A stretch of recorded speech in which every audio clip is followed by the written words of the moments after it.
This conference will now be recorded. Hey everybody, it's actually 3:30 on Wednesday afternoon. We had a little trouble getting started again today, but we are here now.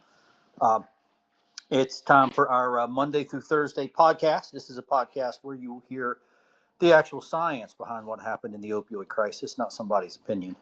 Um, and we've had a fascinating number of podcasts here lately in regard to this letter that we received from the FDA.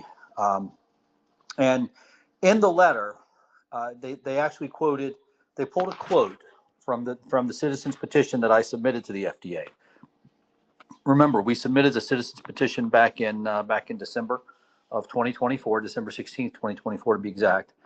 And by federal law, the FDA is required to give a response in writing within 180 days. So it was good on our part that we pushed and prompted we forced the FDA to clarify their position. And boy, did they ever clarify their position. And you can look at yesterday's podcast, the day before, and take a look at the letter.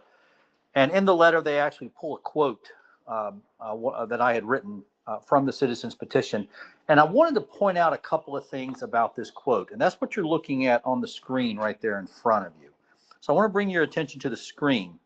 And you see there's two paragraphs, one on top of the other. And then you see there's images of two scientific studies, one on the left, one on the right. Well, let's go through this, okay? The actual quote comes from the first full sentence in the second paragraph. So not the paragraph on top, the paragraph on bottom. And go to the first full sentence, not the end of the sentence that's there, but the first full sentence, and I'll read it. This petition requests the commissioner to immediately take every step possible to both stop the continuance of the genotoxicity in the population and supply the antidote to those poisoned who are experiencing the symptoms of the poisoning and thus are in danger of imminent death. That's the quote that they pulled from the citizens petition. And let's be clear, the FDA is using that quote to mock us. They're mocking me, and therefore by extension they're mocking you also. That's the quote that the FDA pulled from the citizens petition. And I want to point something out to you, okay? Clearly they read at least that part of the citizens petition because they pulled the quote. Somebody read it, somebody pulled the quote. And that means they saw this page that we're looking at right here. They saw this image that we're looking at right here. And the two studies that you see in front of you, the one on the left is the Dell study from 1990. And the one on the right is the Kienbaum study from 1998. Now, in my opinion, these are two of the most important studies. So what's so incredible to me is that the FDA actually looked at these two studies. The FDA actually saw these two studies. The FDA actually pulled a quote that was sitting beside these two studies and used that quote to mock us. Okay? And what we'll do over the next couple of days, Thursday and Monday, is we'll go over in some level of detail the Dell study and the Kienbaum study. And I think you'll be able to see that while the FDA was making an attempt to mock us, in reality, the one being mocked here is the FDA. Okay, they don't even realize what they've done. And this is what the type of bias that the FDA has. Okay, it's called cognitive bias. This is what cognitive bias can do. It discolors everything. Okay, the quote experts, end of quote, the experts at the FDA are not even capable currently of even understanding the basic science that we're presenting them. Okay, they're mocking us, but in reality, they're mocking themselves. This is the Dell study. This is the Dell study from 1990. What Dell showed in 1990 is that when mice went into opioid withdrawal, they had adrenaline toxicity. Okay, it's right there. That's the one on the left. You see, if you read it closely, you'll see Dell's name. That's the one that's titled, and the titles, you got to get past the titles. And somewhat, I pretty much just ignore the titles. But regional changes in sympathetic nerve activity, yada yada yada. But then you see it says Dell et al. Okay, 1990. Okay, and you'll see there, I even pulled the quote, which, you know, this is just amazing that they're looking at the actual quote that says, although renal sympathetic nerve activity was inhibited by approximately 50%, adrenal sympathetic nerve activity and lumbar sympathetic nerve activity increased by approximately 400 and 80% respectively. So 400% and 80% respectively. So what that means is the adrenal sympathetic nerve, the nerve that controls the adrenal gland, surged by 400%.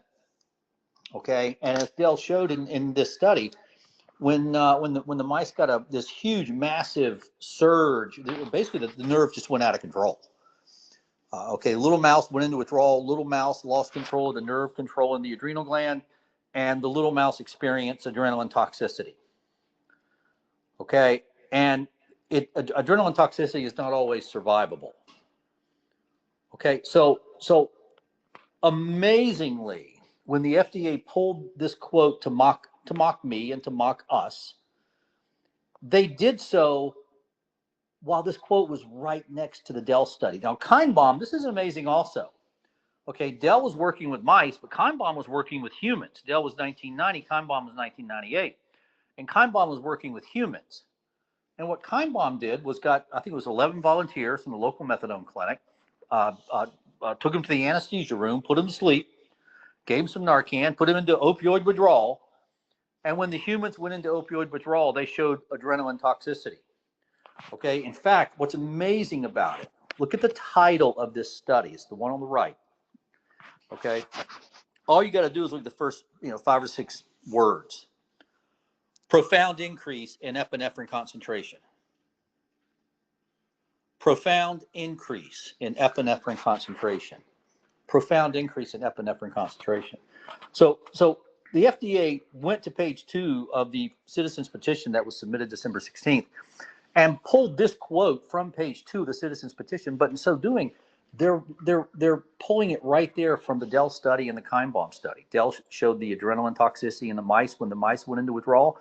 Kinebaum showed the same adrenaline toxicity in humans when humans went into opioid withdrawal. And while the FDA made an effort to mock me, an effort to mock us, in reality, what they've done is they've really mocked themselves, because this is embarrassing for the FDA. This is, they may not realize it yet. And this is what cognitive bias does. It clouds the judgment. It clouds the perception. Okay, they're not even aware that they're ignoring the scientific research. And this is scientific. This isn't my scientific research. You can throw rocks at my scientific research all day, although it's pretty darn good. This is scientific research from Dell in 1990 and Kinebaum in 1998.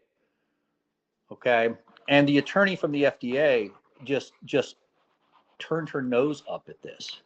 This is, folks, this is unprecedented. This is something we've never seen before. And what we've done here is we flustered the FDA, and who is our opponent, that's for sure. They're the one that caused the opioid crisis. They are our opponent. They're certainly not our partner in trying to solve it. We flustered them, and they made a huge mistake. And that's what you want to do. Okay, that's exactly what you want to do. You want to fluster your opponent, and you want them to make a huge mistake. And that's exactly what the FDA has done here. And remember, this is no mid-level bureaucrat at the FDA. Okay, this is Carol Bennett herself. Okay, who she signed the letter as deputy director of the Office of Regulatory Policy of CDER. That's what it's called, CDER, Center for Drug Evaluation and Research.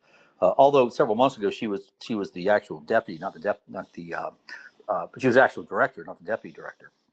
I'm not sure what happened in the interim. But this is one of the high. This is a bigwig attorney for the FDA. This is a higher up who just made a huge blunder. A huge blunder. She pulled a quote that was sitting right next to the Dell and Kinebaum studies.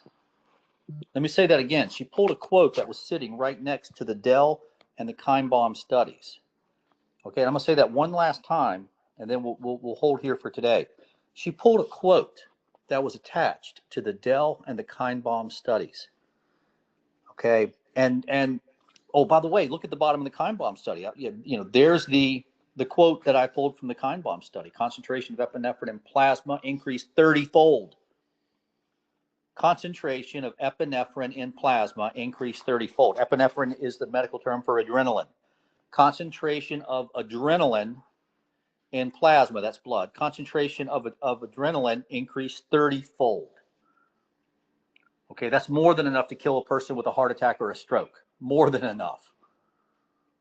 Okay, so here are these two studies, Dell and Kinebaum. Here are the two quotes from the two studies, and the FDA pulled the quote right next to these two studies. It just absolutely amazes me. Charles, are you there today? We might have lost Charles. I don't hear Charles. So we'll hold here today. Everybody, don't forget to like and subscribe us. Post this podcast on your social media and everybody else's social media. Tomorrow we're going to cover the Dell study in some detail, because that's to understand the depth of the error that the FDA has made here. You've got to understand the Dell study, and you've got to understand the Kinebaum study. So we're going to go through those in detail. Plus, I kind of just like going through the Dell study and the Kinebaum study. I like the science. I enjoy it.